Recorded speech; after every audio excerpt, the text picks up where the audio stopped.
Now the Philistines gathered their armies for battle. They were gathered at Shoko, which belonged to Judah, and encamped between Shoko and Azekah in Ephes-dammim. Saul and the Israelites gathered and encamped in the valley of Elah, and formed ranks against the Philistines.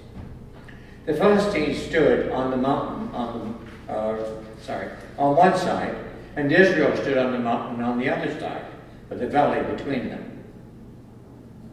And there came out from the camp of the Philistines a champion named Goliath of Gath, whose height was 6 cubits and a span.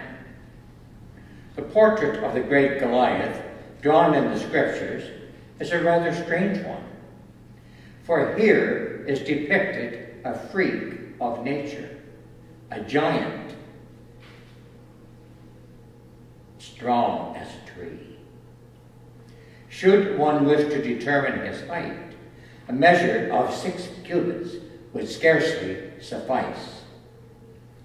The brass helmet he wears on his head contributes not a little to the appearance of his hugeness. The scaly coat of mail and the cuirasses he wears around his legs, together with the most important shield, the one he carries, as well as his spear, the handle of which is like a weaver's beam, and likewise heavily studded with iron, shows abundantly that he must be imbued with strength, and that all this load of hundredweights does not inconvenience him in the least. If one is already almost horror-struck at the mere description of this man, how terrified must the poor Israelites have been when they came face to face with the living original of their enemy. For there he stands among them, as if he were trying to outshine the sun with his metallic armor, making an uncommon clatter with the metal discs that hang like scales one over the other, and snorting and roaring as if he wants to devour them all at once.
Goliath's words sound in their ears like terrible thunder.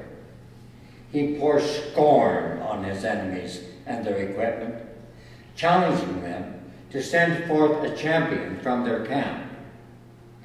This fight is to show on which party's shoulders the yoke of servitude must weigh.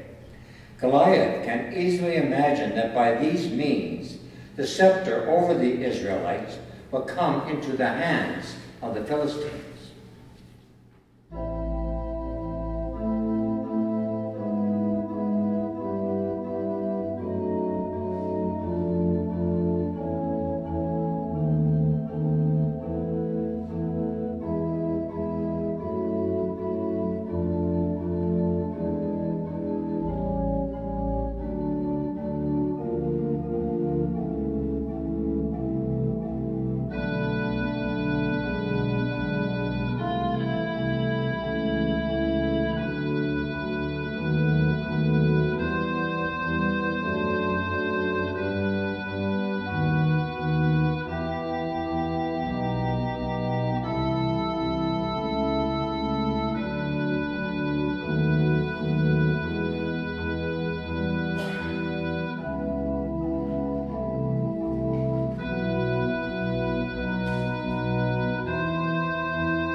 But behold the miracle. while courage sinks in all of Israel's heroes, while everyone, whenever the giant merely shows himself, takes to flight, and while the giant warrior continues to call out his habitual taunts against his enemies, David, a small, brave young shepherd lad, announces that he is willing to do battle with the Iron Eater. For this, he is criticized as being presumptuous. Nevertheless, David does not let himself be deterred. He persists in his heroic resolution and goes to be heard by King Saul at his audience, telling him that he recently, with God's help, had fought with a bear and a lion who had stolen the sheep from him, that he had not only torn their prey out of the savage brute's mouth, but also killed them. Thus, he hopes that he will succeed exceedingly well in the fight with the Philistines' bear and lion. Hereupon, he faces the mighty giant with a firm trust in the help of his God, armed with a sling and a few carefully chosen stones. The Philistines presently think, now the great hero will blow away the tiny foeman like a grain of dust, or kill him like a fly, particularly since he is getting very wrathful, fulminating against David with horrible curses to the effect that he considers him a dog, coming to him not with arms worthy of a soldier, but with a shepherd's staff. But David is not dismayed. Instead, he calls upon his God, and he prophesies that his adversary would very soon fall to the ground without sword, spear, or shield, lose his head, and yield his body to the birds and wild beasts of the air.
Then he took his staff in his hand and chose 5 smooth stones from the wadi and put them in his shepherd's bag, in the pouch. His sling was in his hand, and he drew near to the Philistine. When the Philistine looked and saw David, the Philistine came on and drew near to David with his shield bearer in front of him. When the Philistine looked and saw David, he disdained him, for he was only a youth, ruddy and handsome in appearance. The Philistine said to David, "Am I a dog that you come to me with sticks?" And the Philistine cursed David by his gods. The Philistine said to David, "Come to me, and I will give your flesh to the birds of the air and to the wild animals of the field." But David said to the Philistine, "You come to me with sword and spear and javelin, but I come to you in the name of the Lord of hosts, the God of the armies of Israel, whom you have defied. This very day the Lord will deliver you into my hand, and I will strike you down and cut off your head.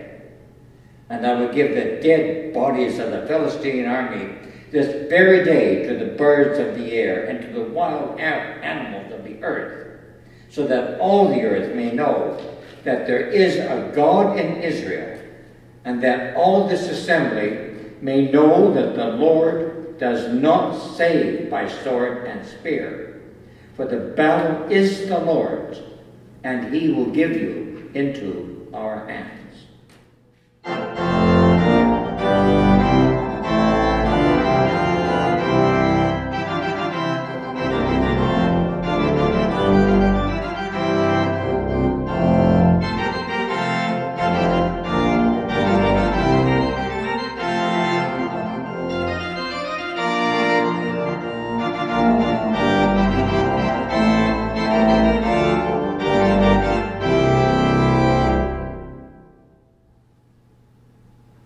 Thereupon David rushes toward the Philistine and wounds him so sorely with the sharp stone slung deeply into his forehead that he tumbles down in a heap. Before he can rally himself, David seizes the excellent opportunity, slays him with his own sword, and carries his severed head away from the battleground as a trophy.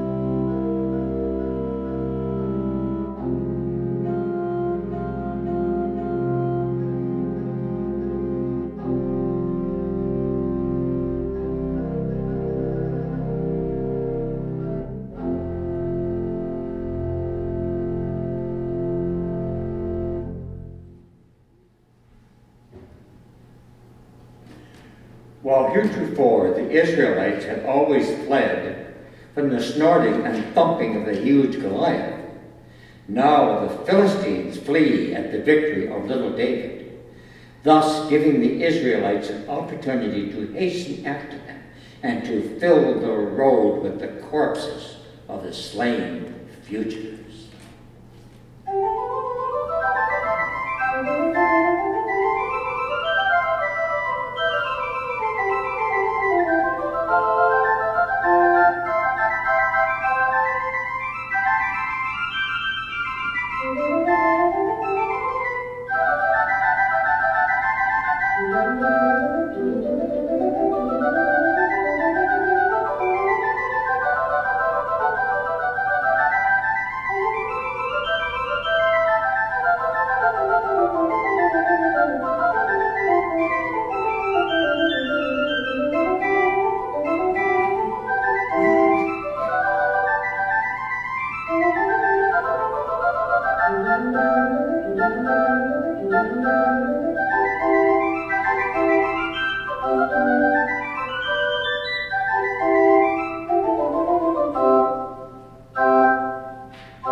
The Israelites rejoiced at this victory over the Philistines. It is easy to imagine how great the joy of the victorious Hebrews must have been.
The women came out from the cities in the land of Israel to meet the victors with tabrets, violins, and other musical instruments, intoning a concert of various choirs to the text, Saul has slain his thousands, and David his 10,000s.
And finally, the general happiness showed itself in an abundance of dancing and frolic.